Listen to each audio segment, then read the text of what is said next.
everybody, this is going to be a quick rant about drama, not so much any lessons here to learn more, possibly discussion points, I'm not sure.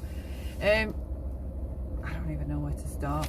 Okay, this last few days on YouTube has gotten to frightening proportions. I mean, everyone is just going off left, right and centre. So I did note down some areas that I thought might be interesting to look at. Okay, so a lot of the creators, they're all about us having their backs, but often when we as the subs find ourselves in disagreements or a bit of drama ourselves, where are these creators having our back? However, even though I'm saying that, I do think that this group, because what seems to happen when a sub has an issue with another sub, well, I know from my own experience, I deal with it directly with the sub. I either block them, I might message with them to talk things through. My reaction isn't to go on a huge panel and get or incite hundreds of people to be on my team, to understand my feelings, to learn about this disagreement that's going on. And I do think it's important that some of these creators recognise that while they're up there on these panels, whether they like it or not, whatever they want to refer to themselves as, whether it's just a host, whether it's just a streamer, whatever they want to refer to themselves as, they are influencers. They do have the capacity to influence their crowd, and I'll tell you why that's possible. That is possible because there are emotions involved. Okay, a lot of these subs in the side chats, they idealize these creators. They think that, you know, they walk on air, pretty much walk on water, so they have this affection towards them. There's an emotional attachment, there's some emotional intimacy. Okay, where emotional intimacy is a factor, there's a relationship of some kind. There's you see this person a certain way. Okay, so when these creators or hosts or streamers are up on their panels, they are influencing the people in the side chat on how to feel towards certain individuals. Now, when it gets to like these big crowds where it's 700 people in a side chat, 600, 500, 400, 300 even, I mean, if you look at the comments, start counting the verbally abusive comments. That's what I suggest all the subs start doing in the side chats. If you want to know what kind of chat you're going into, start counting the verbally abusive or the verbally aggressive comments. What is verbally abusive? Verbally abusive is calling people names. It's making derogatory comments about their appearance, their looks. Being verbally aggressive is, you know, being threatening, intimidating. You know, you better shut the fuck up now or else. There's your verbal aggression. But, you know, obviously it's typed out. Start counting, subs. Start counting how many comments you see in these side chats where these hate-filled streams are being held. Start counting how many comments are peaceful, aimed towards resolution, wanting both sides to make up, people giving ideas or thoughts on how they can get this to chill out a bit.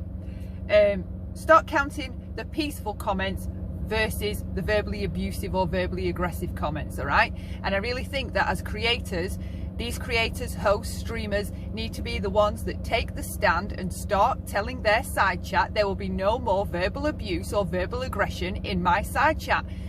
Half of the reason for all of this frenzy and all this absolute crazy behaviour that's going on, there's no direction. The subs are unable to direct, to give some direction, because they are the people in the side chat. It's up to the creators to decide and dictate, yes, dictate, how they want their side chat to behave. So when we're hearing, like we heard the other day, I can't control my side chat, bollocks. Yes, you can. Start removing verbally abusive or verbally aggressive comments. That's number one, right? And for the rest of the people that are just observing this, start observing which chats have the most verbally abusive, verbally aggressive comments, right?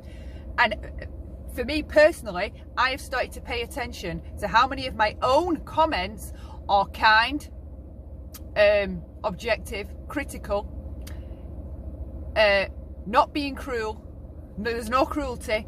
I have started to observe my own comments, and I think as subs in these side chats, some of the shit that we're writing, we all need to take responsibility for what we're writing, because just being angry and emotional is not an excuse to write hate-filled, nasty comments. We have all done it, myself included. But I think it's about time that the subs start monitoring themselves, and, you know, we don't necessarily need a host or a creator, while at the same time I think that the host or the creator or streamer should be dictating what is not allowed in their side chat. It's also up to the subs to start paying attention to how many of their own comments are nasty, shitty, arsey, aim to hurt someone, aim to trigger someone, right?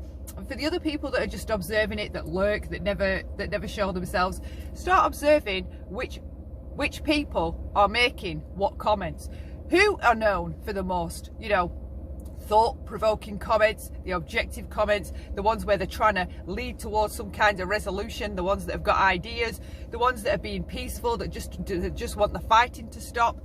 Like, as subs, ultimately it's up to ourselves to decide the things we are writing. How many things are you writing as a subscriber to some of these channels that are cruel and mean? How many are hateful? How many are abusive?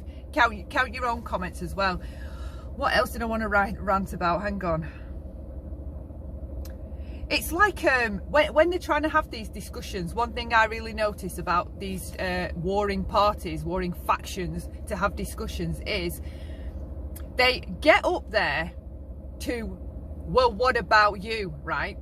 Now, if I ask somebody a question, what about your behaviour that specific day in that stream when you said this, I did think it was out of order, a correct healthy response from a healthy individual would be, oh, you know what, I shouldn't have said that, I was wound up, mad, angry, hateful, hurt, and it came out as anger. I should have done it. Instead, what the other party often does, or what we see on these streams when there's two warring sides, is, well, she did that 2 months ago, 3 months ago, 5 months ago, right?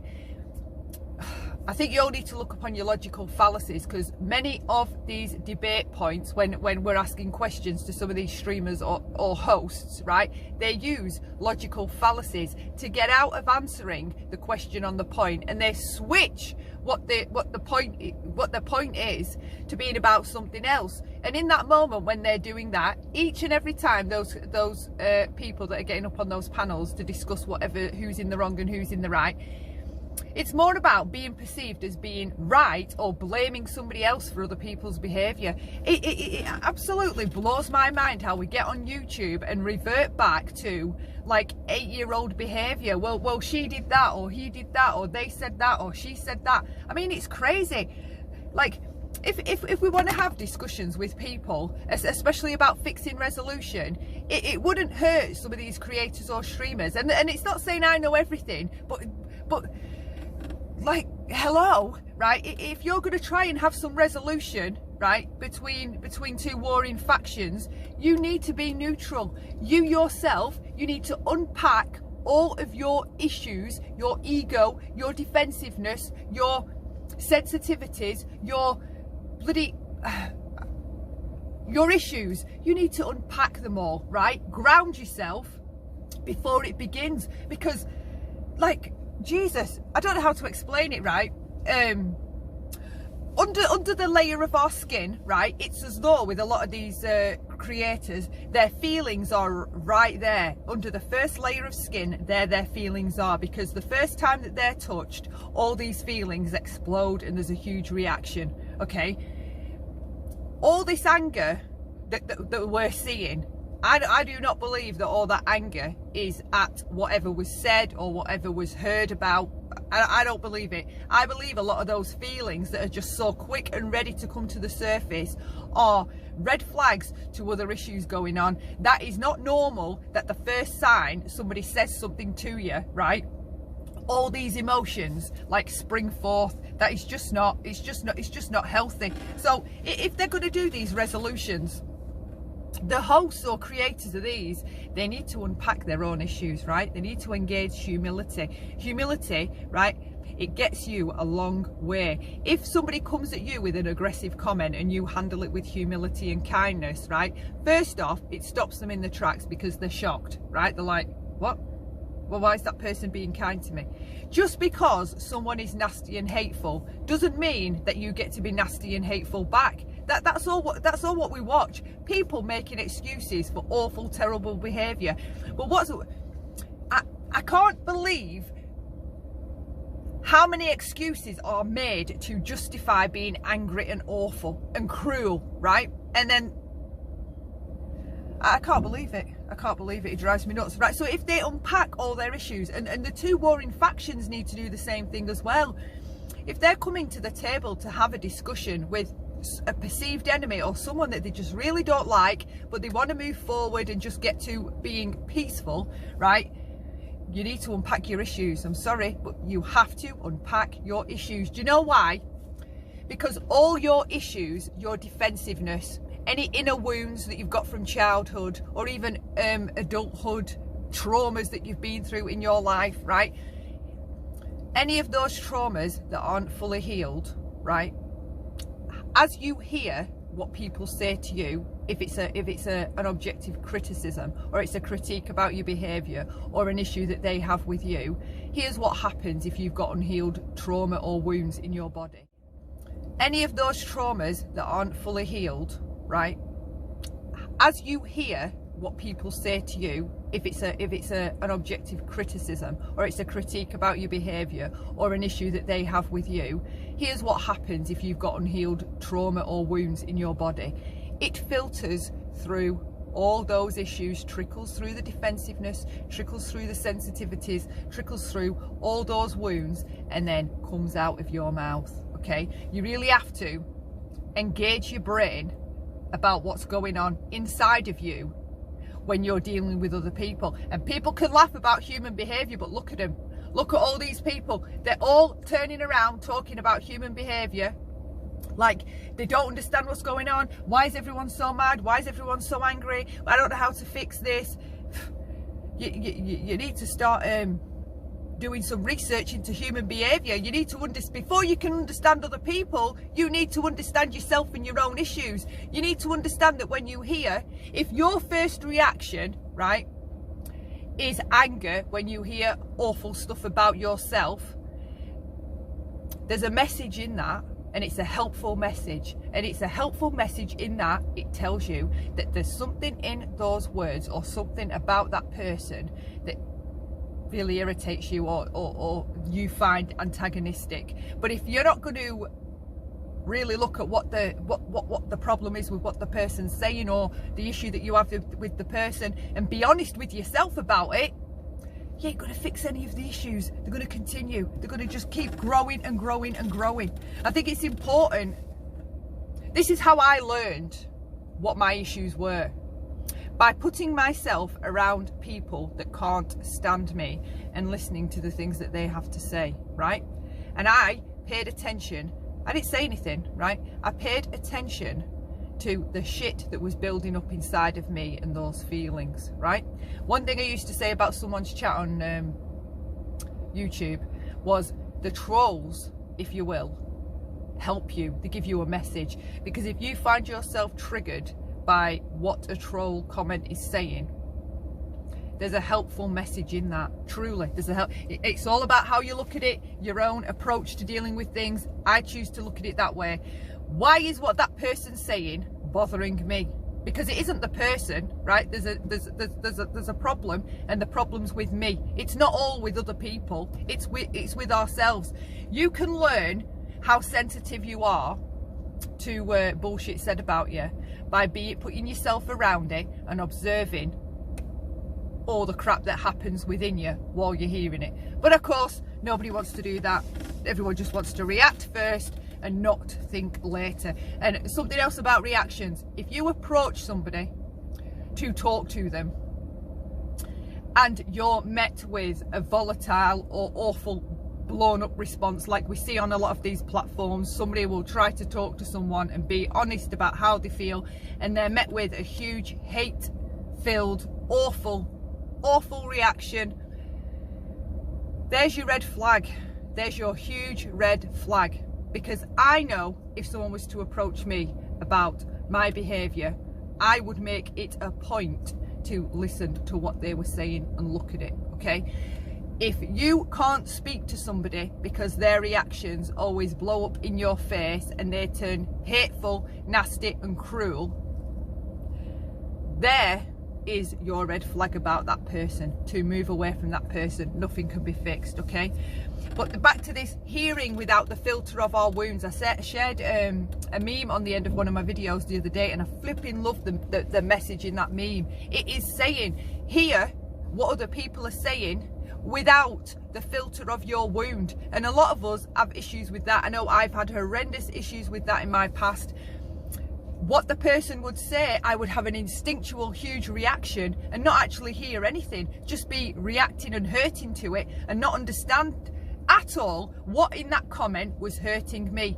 Anger, again, an old cliche, is pain's bodyguard. Most of this anger that we're seeing, it's not anger at all. People are hurt, all right? They're hurt. And another thing to pay attention to is a lot of these reactions that we've seen last night and yesterday, these huge reactions, and then there's another party saying, I don't understand why they're reacting like that. What's up with them? We haven't said anything, okay?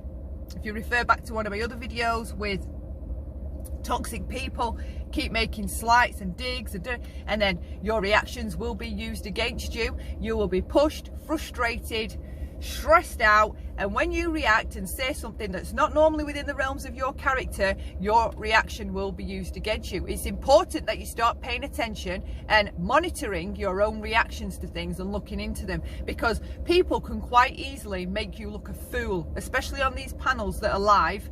You know, it's not like a video where you can take time to collect yourself or go into a comment section and take time to collect yourself before you write it. Half of y'all are managing these things live as they happen. It would do you a great service if you started slowing things down as they happen. Like, I must sound like some weird kind of preacher, I haven't a clue, right? But when these people are saying shit to you on panels, you need to, in your mind, slow it down. Do not be shy or afraid to say, can you give me a minute to think about what you've said? Can you give me a minute to just take on board or grasp what you're trying to say to me, right?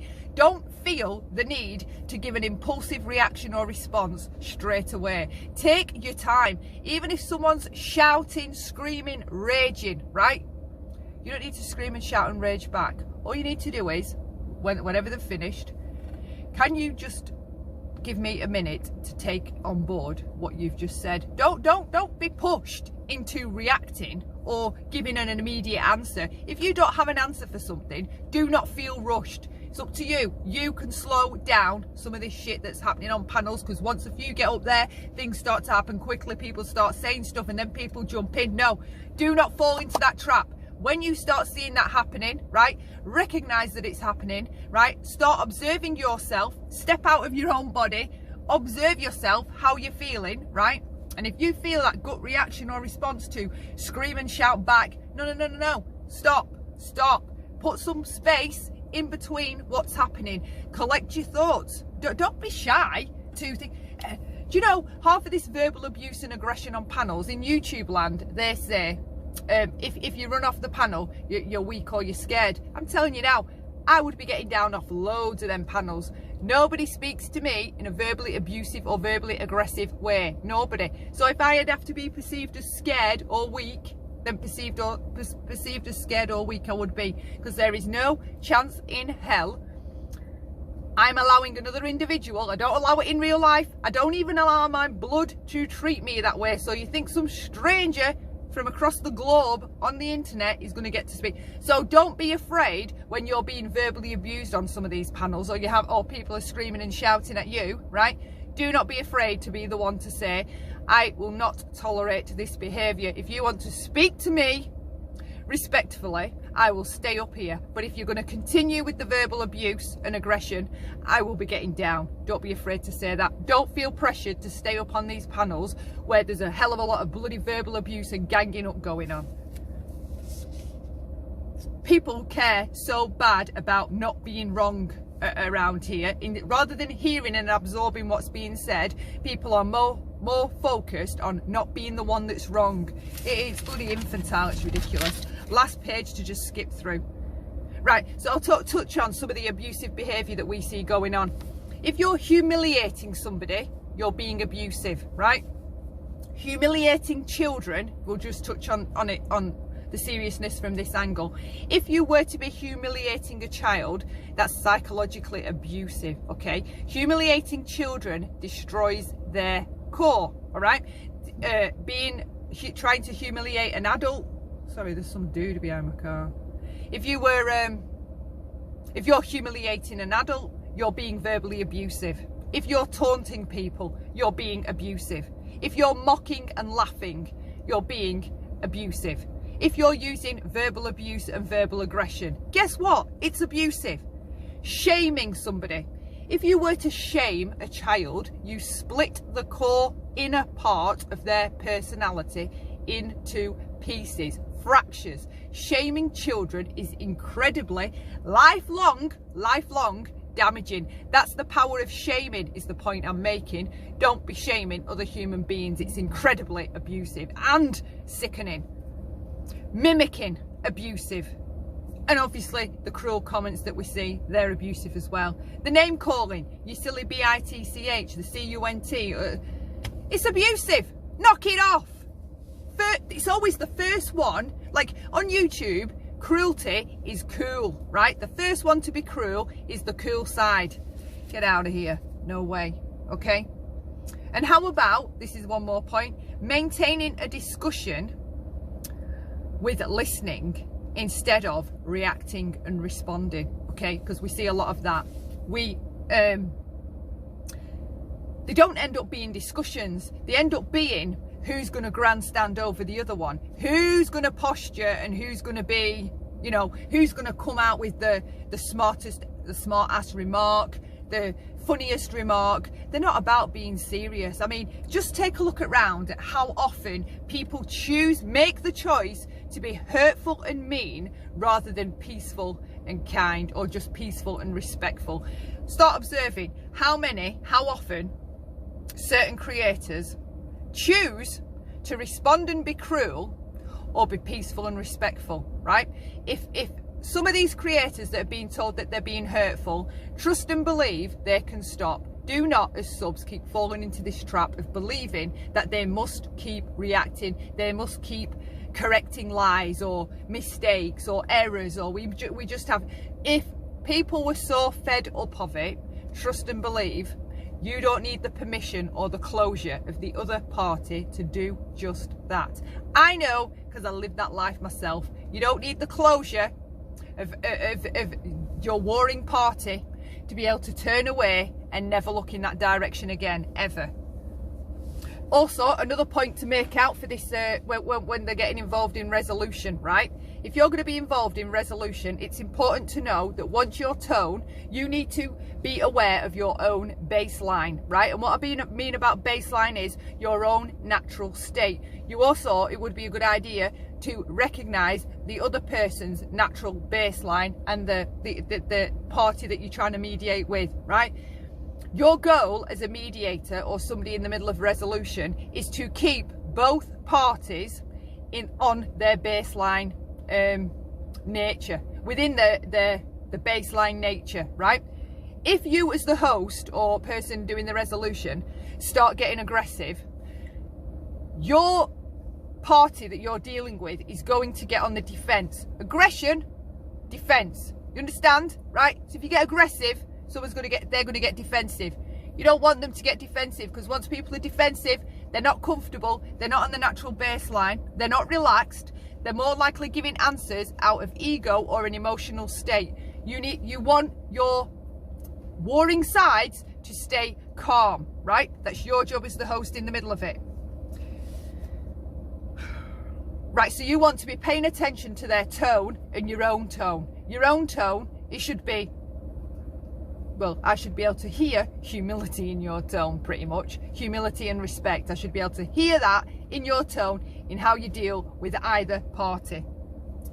You need to Try and get the people either side to conversate and talk about how they feel about things, about how they feel about things. So every time they say, but they do this and they do that, no, change it back. And how does that make you feel? What would you like to see happen? How do you think you can change things? What can you stop doing out of your behaviour that might lessen this fuckery? What can you do? Keep turning it back to being about the person you've got up on the panel. Do not let them run away and keep pointing and shouting at everybody else. Ultimately, it is us that choose what to be around, us that choose how to react and respond, regardless of what everybody else is doing. And I'll close it off here because my car, as usual, is super dark. I'm so sorry. I hope you're all well and staying safe. Love lots. See you all soon. Bye for now.